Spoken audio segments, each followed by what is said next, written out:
Bottle लिया हुआ है।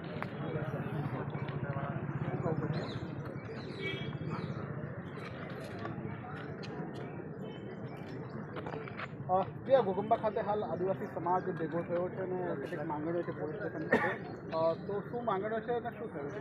આ ઘટનાની અંદર સૌથી પ્રથમ આપણે જાણવા જઈએ તો મેડિકલ રિપોર્ટ્સ અને પૂરી ઘટનાને જો જાણીએ તો તેવું જણાય આવે છે કે અહીંયા ગાડી સરકારી હોસ્પિટલની અંદર આજે દર્દી જે મૃત્યુ પામ્યા છે તે દર્દી પ્રત્યે ડૉક્ટરોની ખૂબ જ નિષ્કાળજી રહેલી છે. જે ડિલિવરી સમયે તેમના શરીરની અંદર સ્પંજ જેને કહેવામાં આવે પાટો જે છે એ પાટો શરીરની અંદર રહી ગયો હતો, જેના કારણે આખા બોડીની અંદર ઇન્ફેક્શન થયું અને ઇન્ફેક્શનના કારણે આ દર્દીનું મૃત્યુ થયું છે. આ ડિલિવરી જુલાઈ મહિનામાં થઈ હતી, જેના 3 મહિના બાદ 2 થી 3 મહિના બાદ આજે એ બેનનું મૃત્યુ થઈ રહ્યું છે. અને છેલ્લા એક અઠવાડિયાથી આ પૂરા પરિવારને, દર્દીના પરિવારને આ ડૉક્ટરો આમ તેમ ફેરવી રહ્યા છે. અને સીટી સ્કેનની અંદર યોગ્ય રીતે સ્પષ્ટ જણાય આવે છે કે એ જે સ્પંજ જે બોડીની અંદર રહી ગયો હતો એ સ્પંજના કારણે આખા બોડીની અંદર ઇન્ફેક્શન થઈ ગયેલું છે અને તે કારણે જ એમનું મૃત્યુ થયું છે. એ બેનનું મૃત્યુ ગઈકાલે સાંજે થઈ ગયેલું છે. ત્યારથી પરિવારજનોની માંગણી છે અને આદિવાસી સમાજની માંગણી છે કે આવી અવારનવાર ઘટનાઓ ઘોગંબા તાલુકામાં બની રહી છે.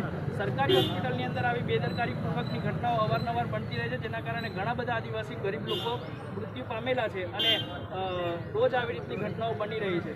જેથી સમગ્ર આદિવાસી સમાજ ઘોગંબા તાલુકાની માંગણી એવી છે કે આવા ડૉક્ટરો ઉપર જે પૂરતા પ્રમાણમાં પુરાવા હોવા છે તો તેમના ઉપર ફરિયાદ નોંધવામાં આવે અને તેમના ઉપર કાયદેસરની કાર્યવાહી કરવામાં આવે, જેથી કરીને ભવિષ્યની અંદર આવી ઘટનાઓ ફરીવાર ના બને અને આવા ડૉક્ટરોને જેમને આદિવાસી સમાજની લાગણીને, આદિવાસી સમાજની પરિસ્થિતિ વિશે જાણ જ નથી, એવા ડૉક્ટરોને અહીંયાથી કાઢે અને કોઈ યોગ્ય કાર્યવાહી કરી અને તેમના જરૂર પડે તો લાયસન્સો પણ રદ કરવામાં આવે તેવી સમગ્ર આદિવાસી સમાજ ઘોગંબા તાલુકાની તથા અન્ય સમાજની માંગણી છે.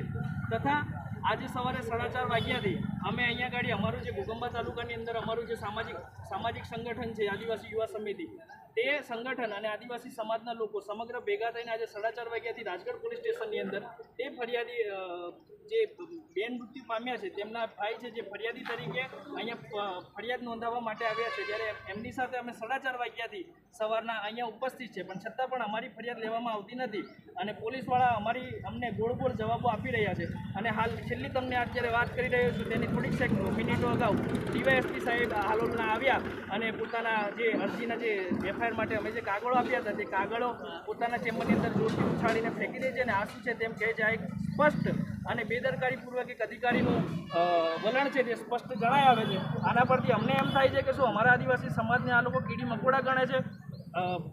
એક નિયમ અનુસાર એમ કહેવામાં આવે કે ફરિયાદ નોંધાવવા આવે તો પોલીસની જવાબદારી પડે છે કે ફરિયાદી જે લખાવે અને જે કહે એ ફરિયાદ નોંધવામાં આવે અને તે ફરિયાદના આધારે તે તપાસ કરવામાં આવે અને તે તપાસના આધારે જે ગુનેગારો છે તેમની ધરપકડ કરવામાં આવે. પરંતુ આ તમે જોઈ રહ્યા છો કે છેલ્લા 8 કલાકથી અમે અહીંયા ગાડી ઊભા છે અને આટલી સંખ્યામાં આદિવાસી સમાજ અહીંયા ઊભો હોવા છતાં કોઈ પણ રીતના પગલાં લેવામાં આવેલા નથી. ના કોઈ પોલીસ અધિકારીથી આવીને અમારી સાથે યોગ્ય રીતે વાત કરે છે. દરેક અધિકારી આવી અલગ આવીને અમને ગોળ જવાબ આપી રહ્યા છે. ના કોઈ યોગ્ય જવાબ આપી રહ્યા છે કે ના કોઈ સ્પષ્ટ જવાબ આપવામાં આવી રહ્યો છે. તો અમને એમ થાય છે કે શું આ કાયદો જે છે તે માત્ર કાગળ ઉપર છે અને આદિવાસી સમાજને શું આ લોકો માત્ર કીડી મકોડા ગણે છે તેમ જણાય આવે છે.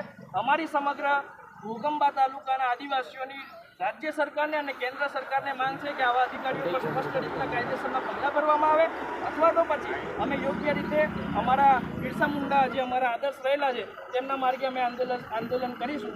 એવી અમારી સ્પષ્ટ ગુજરાત સરકારને અને કેન્દ્ર સરકારને અમે આપના માધ્યમથી જણાવવા માંગીએ છીએ. જે નિષ્કાળજીની ઘટના બની છે કઈ હોસ્પિટલમાં નિષ્કાળજી? આ જે નિષ્કાળજી ઘટના બનેલી છે તે ઘોગંબાની CHC હોસ્પિટલ રેફરલ છે, ત્યાં આ ઘટના બનેલી છે. ત્યાં ડિલિવરી થઈ હતી.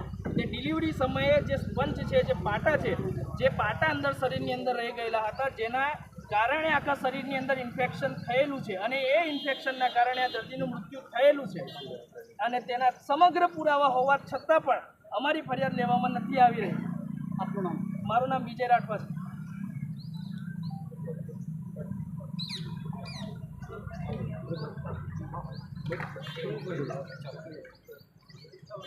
ફાઇલ આવજો ને જરા, ફાઇલ લાવો.